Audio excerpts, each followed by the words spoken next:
போன 18வது எபிசோடில் இந்த பெண்களுடைய வினோதமான செயல்கள் பார்த்து இந்த பெண்கள்கிட்ட போய் நம்ம என்னதான் அவங்க பிரச்சனை, ஏன் இப்படி நடந்துக்கிறீங்க அப்படின்னு நம்ம எல்லாம் கேட்கணும் அப்படின்னு எல்லோரும் முடிவு பண்ணுறாங்க. அந்த 7 ஆண்களும் அந்த திட்டப்படியே நடக்கலாம் அப்படின்னு முடிவுக்கு வந்துட்டாங்க. ஆனால் கலிஃபாவினுடைய மந்திரி ஜாஃபர் அதுக்கு ஒத்துக்கலை. இது சரியில்லை, அவங்க இயல்புப்படியே அவங்க இருக்கட்டும், நாம் அவங்களோட விருந்தினராக வந்திருக்கிறோம், அவங்க சொன்னபடி நடந்துக்கிறோம் அப்படின்னு வாக்கு கொடுத்துருக்கோம். நாம் இரவு பொழுது முடியத்துக்கு இன்னும் கொஞ்சம் நேரம் தான் இருக்குது, விடிஞ்சிரும், விடிஞ்ச உடனே அவங்கவுங்க அவங்க வழியை பார்த்துட்டு போயிடலாம் அப்படின்னு சொல்கிறாரு. அப்படி சொல்லிட்டு இருக்கும்போது ஜாஃபர் கலிஃபாவை பார்த்து ஒரு ரகசியமான குரலில், தலைவரே, விடிய கொஞ்சம் நேரம் தான் இருக்குது, தயவுசெய்து சற்று கொஞ்சம் நேரம் பொறுத்துக்குங்க, நாளை காலையில் எப்படியாவது அவங்கள்ட்ட நான் அந்த விஷயத்தெல்லாம் கேட்டு நான் வாங்கி உங்கள்கிட்ட சொல்லிடுறேன் அப்படின்னு சொல்கிறாரு. இப்போ ஜாஃபரோட பேச்சை கேட்ட கலிஃபா கோவப்பட்டு, என்னால் ஒரு நிமிஷம் கூட பொறுத்துக்க முடியாது, நமக்கு முடியலன்னா அந்த கலந்தர்கள் அந்த பெண்களை கேட்பாங்க அப்படின்னு சொன்னதும், இது எனக்கு சரியாக படலை அப்படின்னு ஜாஃபர் சொல்கிறாரு. இப்போ யார் முதல்ல விசாரிக்கிறது அப்படின்னு அவங்களுக்குள்ள ஒரு காரசாரமாக அவங்களுக்குள்ள ஒரு விவாதம் நடக்குது. கடைசியில் அந்த கூலியால் தான் விசாரித்து விளக்கம் கொடுக்கணும் அப்படின்னு ஒரு முடிவுக்கு வராங்க. இப்போ இந்த விருந்தாளிகள் 7 பேரும் தங்களுக்குள்ளே சண்டை போட்டுட்டு கூச்சல் போட்டுட்டு இருந்ததை பார்த்து சகோதரி வருது, உங்களுக்குள்ளே என்ன விவாதம், எதை பற்றி சண்டை போட்டுக்கிறீங்க அப்படின்னு கேட்குறா.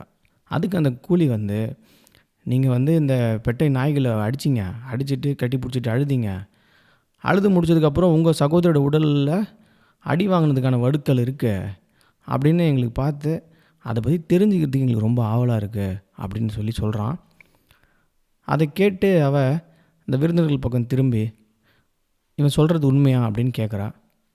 அப்போ ஜாஃபரை தவிர மீதி எல்லாருமே ஆமாம் அப்படின்னு தலையாடுறாங்க. அப்போ இந்த பதிலை கேட்டதும் அந்த சகோதரியில் மூத்தவன் என்ன பண்ணுறான்னா, நீங்கள் சொன்ன சொல் தவறிட்டீங்க, உங்களுக்கு சம்மந்தம் இல்லாத நீங்கள் கேட்கக்கூடாதுன்னு நிபந்தனை இருக்குது, அது உங்களுக்கு ஞாபகம் இல்லையா, உங்களை வீட்டுக்குள்ளே கூப்பிட்டு விருந்து போட்டோம், ஆனால் நீங்கள் எங்கள் விஷயத்தில் குறுக்கிட்டு தவறு பண்ணிட்டீங்க, நீங்கள் செஞ்ச தப்பை விட உங்களை வீட்டுக்குள்ளே நுழைய விட்டால அவள் செஞ்சது தான் மகா தவறு அப்படின்னு சொல்கிறா. சொல்லிவிட்டு அவளுடைய காலால் நல்ல பலமாக தரையை 3 முறை ஓங்கி அடிக்கிறா, உதைக்கிறா. உதைச்சிட்டு உடனே வாங்க அப்படின்னு ஒரு சொன்ன உடனே அந்த கதவை திறந்துட்டு 7 கருப்பு அடிமைகள் ஒரு உருவிய வாளோடு நிற்கிறாங்க.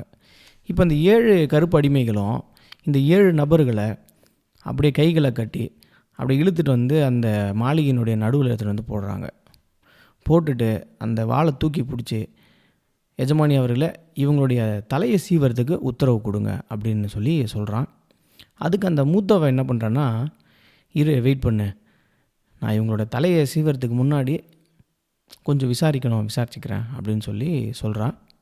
இப்போ இந்த கூலி என்ன பண்ணுறான் அப்படின்னா, கடவுளை என்னை காப்பாற்று, மற்றவங்க பண்ண பாவத்துக்கு என்னோடய தலை போகக்கூடாது, மற்றவங்க தான் தவறு செஞ்சுருக்காங்க, நான் இல்லை, இந்த ஒத்தக்கண்ணு நாடோடி கலந்தர்கள் வந்ததுக்கப்புறமா தான் நாம் அனுபவித்த உல்லாசம் கெட்டு போயிடுச்சு அப்படின்னு அழுது புலம்புறான். இப்போ இவன் அழுது புலம்புறத அந்த மூத்தவை பார்த்து ரசிக்கிறா. ரசிச்சுட்டு இந்த கயிறால் கட்டப்பட்டிருக்கக்கூடிய திரும்பி அவங்ககிட்ட கேட்குறா, நீங்கள் சமூக அந்தஸ்தில் உயர்ந்த இடத்துல இருப்பவங்க தானே, 1 மணி நேரத்தில் உங்களுடைய உயிரெல்லாம் போக போகுது அப்படின்னு சொல்கிறா. இப்போது இதை கேட்டதும் கலிஃபா ஹாரூன் அல் ரஷீத் உண்மையை அவள்கிட்ட சொல்லிடலாமா, சொல்லலைன்னா ஒருவேளை தவறுதலாக நம்மளை கொண்டு போட்டுருவாங்க அப்படின்னு ஜாஃபர்கிட்ட எச்சரிக்கிறாரு. அதுக்கு ஜாஃபர் கிண்டலாக என்ன பண்ணுறாருன்னா, நம்ம செஞ்சதுக்கு இதுவும் வேணும், இதுக்கு மேலேயும் வேணும் அப்படின்னு நக்கல் பண்ணுறாரு. இப்போ கலிஃபா என்ன பண்ணுறாருன்னு, இதை பாரு, நீ பண்ணுற விளையாட்டு தான் நக்கலுக்கு இது டைம் இல்லை அப்படின்னு கோவப்படுறாரு. பேசிகிட்டு இருக்கும்போது இந்த மூத்தவன் என்ன பண்ணுறான்னா, இந்த கலந்தர்கள்ட்ட போயிட்டு, நீங்கள் 3 பேரும் உடன் பிறந்த சகோதரர்களா அப்படின்னு கேட்குறா. அதுக்கு அந்த கலந்தர்கள் இல்லை அப்படிங்கிறாங்க. அப்போ அந்த கலந்தர்களில் ஒருவர் என்ன பண்ணுறாருன்னா, நான் நாடோடியாக தெரிகிற ஃபக்கீர்களோட கூட்டத்தை சேர்ந்தவன் இல்லை, ஒரு வினோதமான சந்தர்ப்பத்தால் என்னோடய இடது கண்ணை நான் இழந்துட்டேன், அதனால் தாடியை எடுத்துகிட்டு நான் நாடோடியாக தெரிகிறேன் அப்படின்னு சொல்கிறார். இப்போது 2வது 3வது கலந்தர்கள்ட்ட கேட்குறா. அவங்களும் இதே போல் ஒரு வித்தியாசமான பதில் சொல்கிறாங்க. மேலும் என்ன பண்ணுறாங்க, கணம் பொருந்திய பெண்மணியை, நாங்கள் ஒவ்வொருத்தரும் வேறு ஒரு நகரத்துலேருந்து வரோம், ஒவ்வொருத்தரும் ஒரு அரசனோட மகனாகவோ அல்லது ஒரு குறுநில மன்னனாக தான் இருந்தோம் அப்படின்னு சொல்கிறாங்க. அப்போ அந்த பெண் என்ன பண்ணுறாங்க, மூத்தவ கருப்பு அடிமை பக்கம் திரும்பி, இவரில் யார் தன்னுடைய கதையை சொல்கிறாங்களோ அவங்க சந்தோஷமாக எந்த தண்டனையும் பெறாமல் இங்கேருந்து போகலாம், அப்படி சொல்லாதவங்களுடைய கதையை முடிச்சிரு அப்படின்னு ஒரு ஆணையிடுறா. இப்போ மூத்தவ இப்படி ஆணையிட்ட உடனே அந்த கூலி தன்னுடைய கதையை சொல்கிறதுக்கு முன் வரான். அப்போது அந்த சகோதரிகளை பார்த்து அவன் சொல்கிறான், சகோதரிகளே உங்களுக்கு நல்லா தெரியும் நான் நானாக இங்கே வரல. உங்களுடைய சகோதரி ஒருத்தி தான் என்னை இங்கே கூட்டின்னு வந்தா. அவள் தான் பலசரக்கு கடை, கசாப்பு கடை, இனிப்பு கடை, வாசனை திரவிய கடைன்னு ஒரு கடை விடாமல் எல்லா கடையிலையும் பொருள் வாங்கி என்னை சுமக்க வச்சு இங்கே கூட்டிகிட்டு வந்தா. இதுதான் என்னோடய சுருக்கமான கதை. இதுக்கு மேலே என்னை பற்றி சொல்கிறதுக்கு ஒன்றும் இல்லை அப்படின்னு அவன் சொல்லி முடிக்கிறான். அவன் பேச்சை கேட்டதும் அந்த மூத்த சகோதரி என்ன பண்ணுறா, சந்தோஷமாக நீ இங்கேருந்து போகலாம் அப்படின்னு அவளை போக சொல்கிறா. அதுக்கு அந்த கூலி, இறைவன் மேலே சத்தியமாக சொல்கிறேன், மீதி இருக்கக்கூடியவங்க அவங்களுடைய கதையை கேட்காம நான் இங்கேருந்து போக மாட்டேன் அப்படின்னு சொல்கிறான். இதை தொடர்ந்து அந்த முதல் கலந்தர் தன்னுடைய கதையை சொல்கிறதுக்கு முன் வராரு. அப்போது இதோட இந்த எபிசோடை நம்ம முடிக்கலாம். அடுத்த எபிசோடில் அந்த முதல் கலந்தர் என்ன கதையை சொல்ல போகிறார் அப்படின்றதோட நம்ம அடுத்த எபிசோட் தொடரலாம். நன்றி.